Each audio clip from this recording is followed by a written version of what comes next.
Halo guys, selamat datang di 1% Podcast. 1% Podcast adalah bagian dari 1% startup life school terbesar di Indonesia. Dalam podcast ini kita bakal ngebahas topik-topik seputar kesehatan mental, pengembangan diri, serta edukasi life skills dengan tamu yang handal di bidangnya. Kami ingin kamu untuk bisa mendapatkan insight baru dan berkembang seenggaknya 1% setiap harinya. So that's all, enjoy 1% Podcast untuk hidup seutuhnya.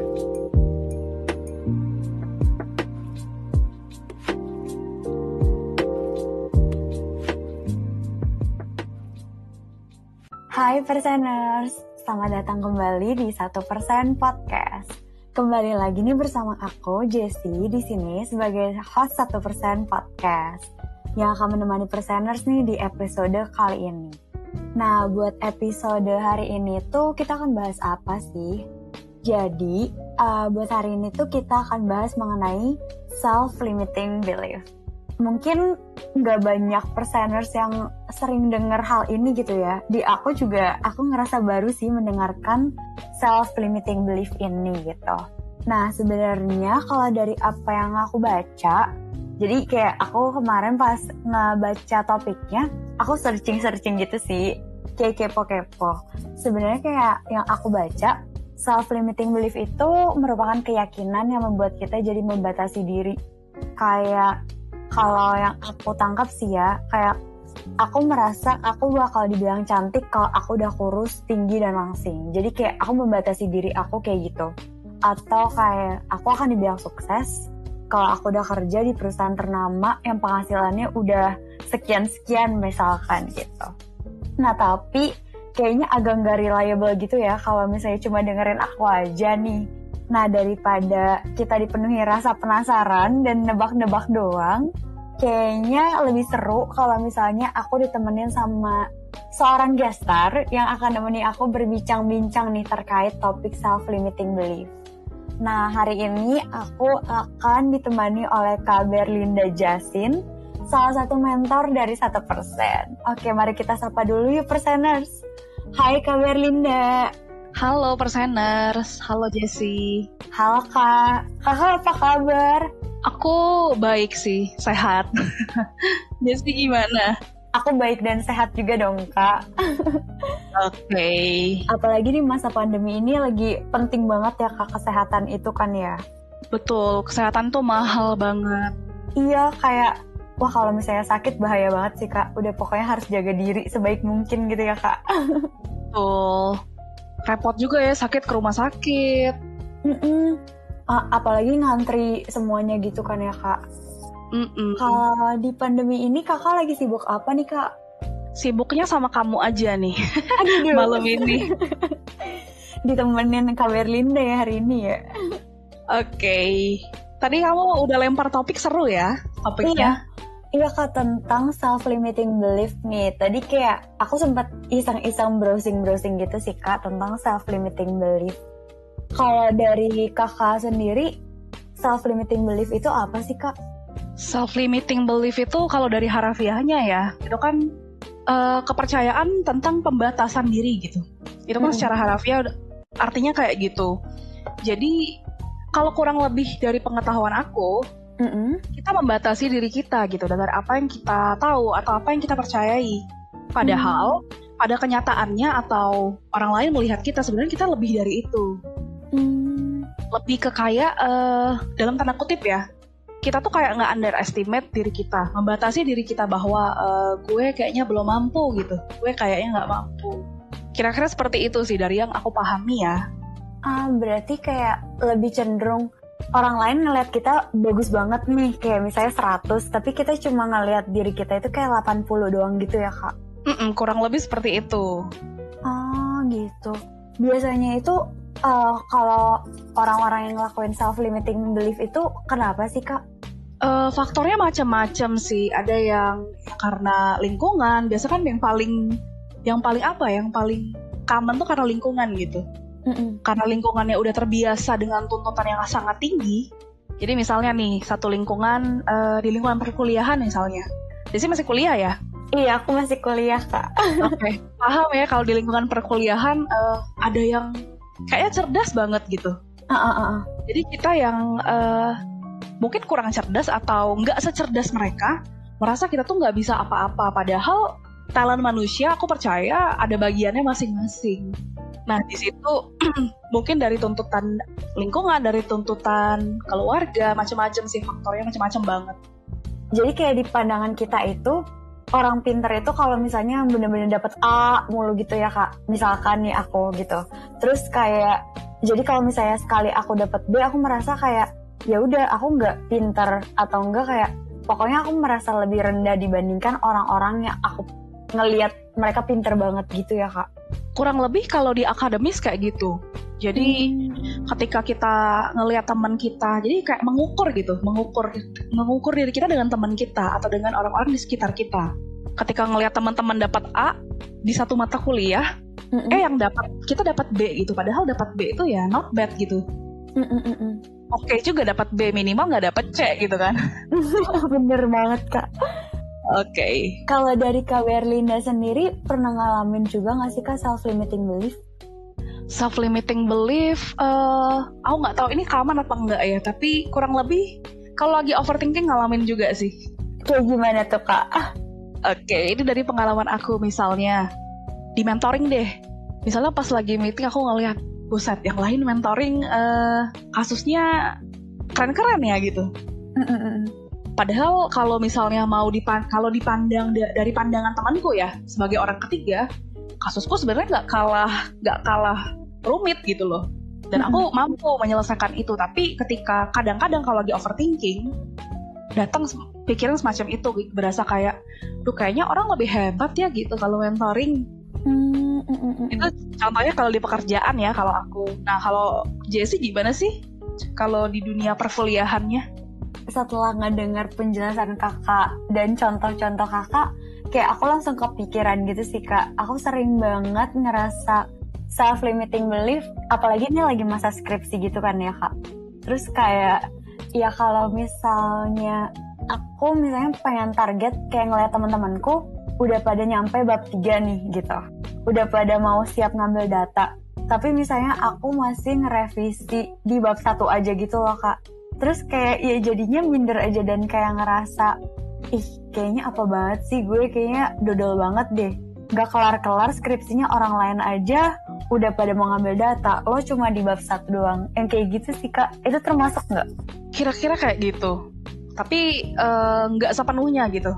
Tapi kamu ngerasa kamu mampu gak sih mengerjakan itu? Bahwa kamu tuh bisa sebenarnya. Cuman timeline-nya aja sebenarnya yang jadi masalah.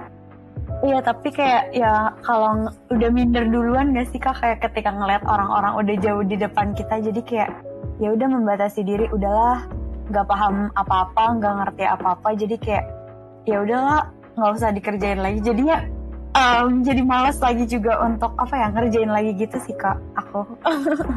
Oke. Kalau di psikologi kan ada namanya tidak pernah berdiri satu faktor gitu ya, nggak pernah self-limiting belief tuh berdiri sendirian. Ada macam-macam ya, entah self-esteemnya rendah, macam-macam deh gitu. Aku nggak mau menyebutkan beberapa istilah yang agak rumit ya. Nanti udah pusing duluan ya Kak. Nanti udah pusing duluan. Mungkin ada beberapa yang mau aku bahas. Self-limiting belief ini menurutku berkaitan banget dengan distorsi kognitif. Apaan tuh Kak distorsi kognitif? Ada macam-macam distorsi kognitif. Distorsi kognitif itu blurnya kenyataan dan antara kenyataan dan pikiran kita. Jadi kayak nggak bisa ngebedain gitu ya Kak, antara mana pikiran kita, mana realitanya. Kurang lebih seperti itu. Jadi realitanya dan pikiran kita tuh ada gap gitu di antara itu. Gapnya gimana? Jadi ketika realitanya misalnya kamu dapat A, harusnya kan kamu bangga gitu. Tapi kamu berkaca bahwa yang dapat A plus lebih bangga gitu loh. Nah, contohnya ya, contoh distorsi kognitif. Satu yang istilahnya polarized thinking, jadi pemikirannya dikutub-kutub gitu. Gimana tuh Kak kutub?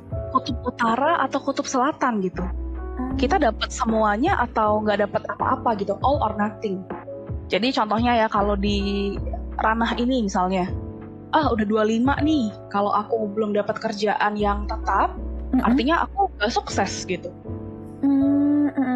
Mungkin dari perseners ada ya muncul pikiran-pikiran seperti itu, padahal nggak serta-merta kayak gitu. Ada kok orang yang lewat dari 25 baru dapat kerjaan yang tetap dan oke gitu prospek karir ke depannya. Dan ada juga kan orang-orang yang mendapatkan pekerjaan sangat early gitu loh. Begitu lulus kuliah udah kerja atau sebelum lulus kuliah udah kerja, tapi pada kenyataannya juga nggak seindah itu. Karena setiap orang jalannya beda-beda ya Kak. Betul, tiap orang jalannya beda-beda dan jalan karirnya juga beda-beda. Jadi salah satu yang harus kita pahami dari self-limiting belief, jadi jangan deh kita berpikir secara polarized gitu, dikutub-kutubkan. Pokoknya kalau nggak dapat, ya artinya aku nggak dapat semuanya. Padahal kan di tengah-tengah itu ada hal yang banyak yang bisa kita dapatin. Oke, yang kedua adalah personalisasi. Personalisasi ini kira-kira yang kayak kita bahas tadi. Kita membanding-bandingkan. Dia lebih pintar, dia lebih cantik, dia lebih baik dari aku gitu. Jadi aku kurang pokoknya gitu. Oke. Nah, yang ketiga itu Schultz. Schultz itu apa? Kita menetapkan kayak hukum ya, dalam tanda kutip kayak hukum. Pokoknya harus gini. Pokoknya kalau aku nggak jadi psikolog umur 25, aku bego misalnya. Pokoknya kalau aku umur 23 aku belum dapat kerjaan jadi IT di bidang IT, aku nggak sukses. Padahal belum tentu. Journey orang kan beda-beda ya. Iya. Ada yang mungkin lulus, misalnya dia lulusan IT nih, contoh seorang lulusan IT. Belum tentu kan kerjanya langsung ke di IT. Siapa tahu rezekinya di tempat lain dulu. Setelah itu baru masuk ke IT. Berarti kayak kalau misalnya kita ngalamin suatu kejadian, kita nggak boleh kayak buru-buru mengambil kesimpulan kayak merendahkan diri gitu nggak sih Kak?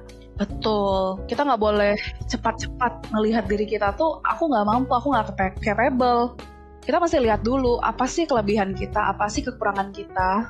Berarti kayak ketika kita udah ngeliat nih mana kelebihan, mana kekurangan kita kayak oh kayaknya gue harus mengoptimalkan nih dari kelebihan gue biar gue makin berkembang lagi. Dan kayak gak nganggep kelemahan kita itu jadi apa ya, kayak memayungi kita dan menahan kita dari apa yang bisa kita capai gitu gak sih Kak? Betul. Jadi jangan fokus pada kekurangan yang ada dalam diri kita. Karena setiap manusia kan pasti ada plus minus. Nah gimana gitu kita biar tetap positif ya, kita fokus dengan kelebihan yang kita miliki dan kita kembangkan di situ. Nah nih Kak, kalau misalkan kita kayak udah sadar nih, ternyata kita kayaknya udah sering banget nih pakai self-limiting belief ini untuk menahan diri kita dan menghambat kita untuk mencapai apa yang kita mau. Terus gimana Kak cara ngubah biar diri kita bisa lebih baik lagi gitu? Kalau dari aku sih yang pertama harus set goals. Jadi kita set tujuan kita. Tujuan kita sebenarnya mau apa sih? Tujuan besar kita ya. Misalnya di usia 23 tadinya kan udah set nih, di usia 18 kamu udah set. Di usia 23 tapi belum dapat pekerjaan yang diinginkan. Oke, di set lagi gitu. Goalsnya di set lagi, direvisi. Atau yang belum sama sekali set goals, bagi perseners yang sama sekali belum pernah set goals, boleh tuh set goals. Tapi ingat, goalsnya harus SMART ya. Udah paham kan SMART-nya apa? Apa tuh Kak SMART? SMART itu kan specific, measurable, achievable, relevant, dan time. Jadi goal itu harus spesifik, terukur, dapat dicapai, relevan dengan apa yang kita mau, dan kita punya time limitnya, mau kapan gitu mencapainya. Boleh contohin nggak Kak? Oke, coba kita setting goals Jessie deh, contohnya. Boleh. Biar ada modelnya ya. Ceritanya, ini kan aku lagi masuk semester 8 nih Kak. Oke. Terus rencananya mau sidang, amin, kalau lancar di bulan Juni nih Kak. Gimana tuh Kak untuk mencapai SMART-nya itu? Oke. Ingin sidang bulan 6, sekarang bulan 3, artinya kamu butuh waktu 3 bulan lagi. Kamu punya waktu 3 bulan lagi, oke. Ngumpulin skripsinya kapan kalau sidangnya bulan 6? Akhir bulan Mei. Akhir bulan Mei, jadi kamu punya waktu nggak sampai 2,5 bulan ya? 1,5 bulan ya? Iya Kak, kayak berlari lah, kejar-kejaran gitu. Kamu berlari-lari, sekarang udah bab berapa? Sekarang udah bab 3 sih Kak. Sekarang udah bab 3. Curcol ya kita. Jadi bagi perseners yang lagi skripsian atau lagi kendala di skripsi, bisa dengerin ini. Oke, udah bab 3, butuh 2,5 bulan lagi sebelum pengumpulan. Di deadline-nya 2,5 bulan lagi. Mau ngambil datanya kapan? Kemungkinan sih di 2 atau 3 minggu lagi gitu sih Kak. 2 atau 3 minggu lagi tuh artinya di bulan April. Di akhir Maret gitu Kak. Di akhir Maret kamu mau ngambil data. Oke, pengolahan datanya butuh berapa lama? Udah kamu kira-kira belum? Udah kamu pikirin belum?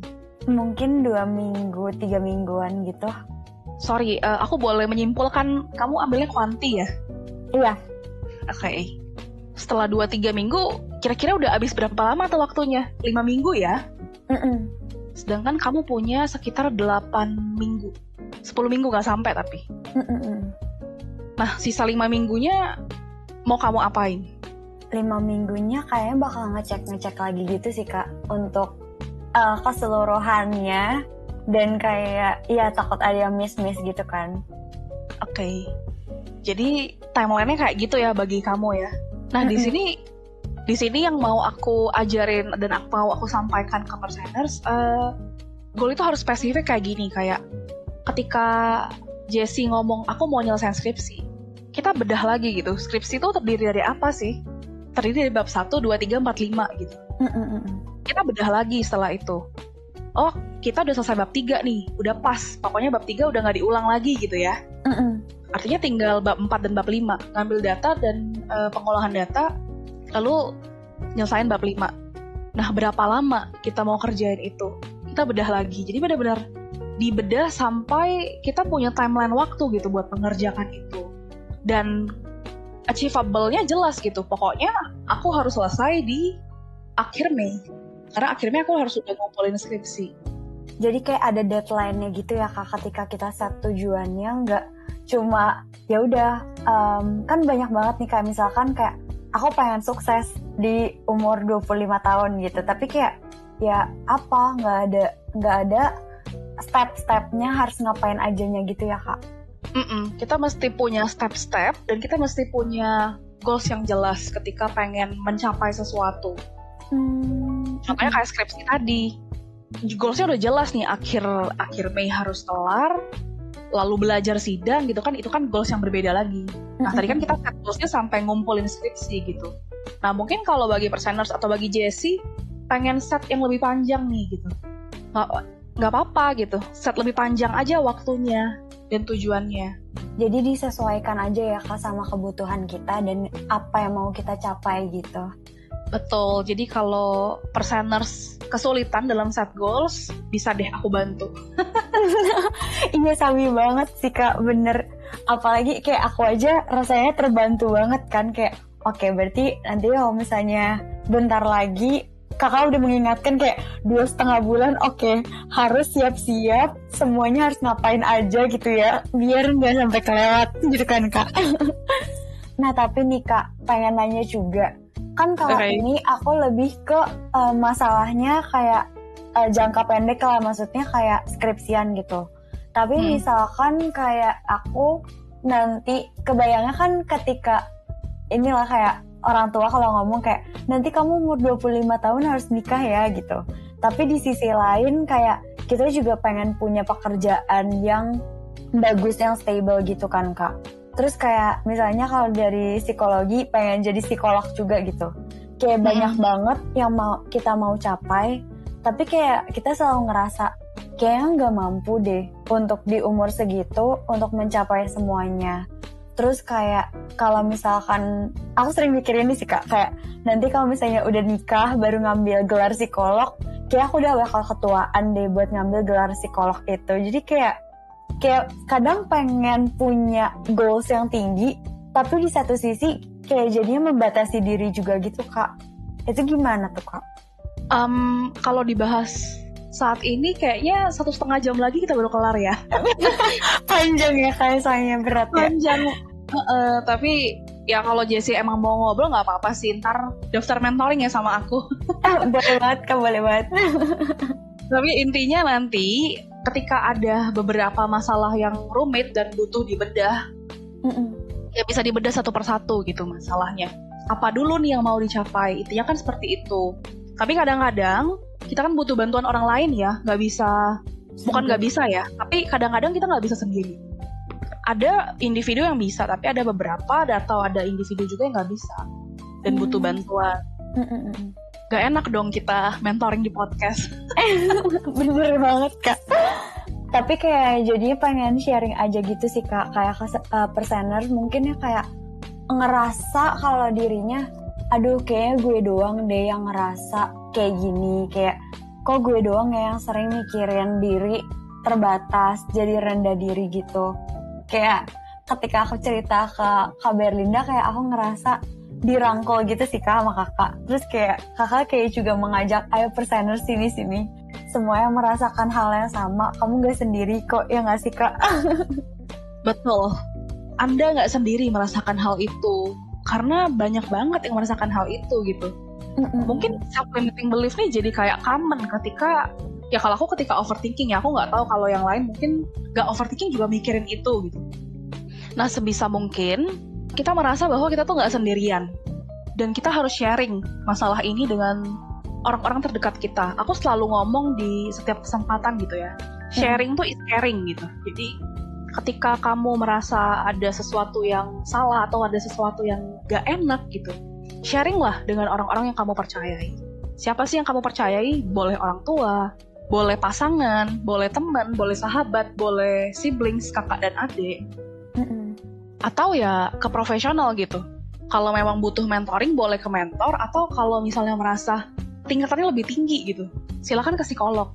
Kan di psikolog, ke psikolog juga tidak selalu dalam tanda kutip ada disorder gitu loh. Bisa aja kamu pengen cerita aja sih sama psikolognya, atau bisa sekalian asesmen minat dan bakat, asesmen karir. Banyak ya Kak ternyata yang ditawarin di mentoringnya itu. Nah, perseners, kayaknya banyak banget nih yang tadi aku udah cerita-cerita sama Kak Berlinda. Capek gak sih Kak ngobrol sama aku? Jujur, aku merasa banyak banget nanya. Jujur gemes pengen mentoring kamu gitu.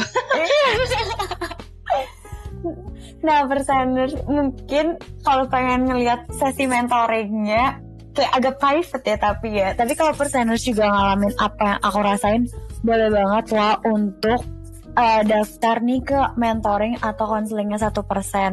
Sebenarnya bukan mau promosi sih, tapi kayak kalian berasa gak sih ketika aku ngobrol sama Kak Berlinda, kayak banyak banget insight yang aku dapetin dan kayak disadarin nih, apalagi tentang self-limiting belief ini. Kayak sering banget kita membatasi diri dan ngerasa aku tuh udah apa kalau misalnya baru mencapai apa. Jadi kayak kita memberikan target ke diri kita sendiri yang impossible untuk dicapai. Kayak jatuhnya malah jadinya minder duluan sama target yang kita pasang sendiri. Padahal kalau dari sarannya Kak Berlinda, kita malah harus pasang target yang achievable perseners. Kayak yang tadi sesuai kata Kak Berlinda tadi, ada smart, ya nggak Kak? Smart goals gitu kan ya Kak? Harus smart ya bikin goalsnya. Nah, padahal kita sebenarnya juga nggak harus low perseners untuk mencapai suatu hal yang besar untuk mengapresiasi diri. Kayak ya udah, kita semua bisa banget memulai mengapresiasi diri kita dari hal-hal yang kecil, dan jadi nggak harus minder duluan ketika kita mau mencapai sesuatu. Kayak even sekecil apapun yang kita mau, tujuan kita itu udah satu langkah besar low perseners gitu. Keren bijak banget nih Jessi. Kan dapat insight dari Kak Berlinda kan. Kita aja. Nah, perseners, apalagi kalau misalnya perseners tertarik untuk mentoring nih atau mau konseling dengan mentor dan psikolog di 1%, boleh banget nih dicek di 1%.net. Nah, para mentor dan psikolognya itu bakal siap banget nih mendengarkan kegelisahan dan masalah-masalah yang dialamin perseners nih gitu. Oke, Mungkin itu dulu kali ya Kak untuk episode kali ini. Kayak udah cukup panjang kita ngobrol-ngobrol ya nggak sih Kak Berlinda? Karena keasikan. Gak berasa mau setengah jam ya. Iya makanya, ya Allah. Oke, kita sudahi dulu kali ya Kak untuk podcast di hari ini. Aku Jessie. Aku Berlinda. Pamit undur diri ya Perseners. See you on the next podcast. Stay safe and take care selalu Perseners.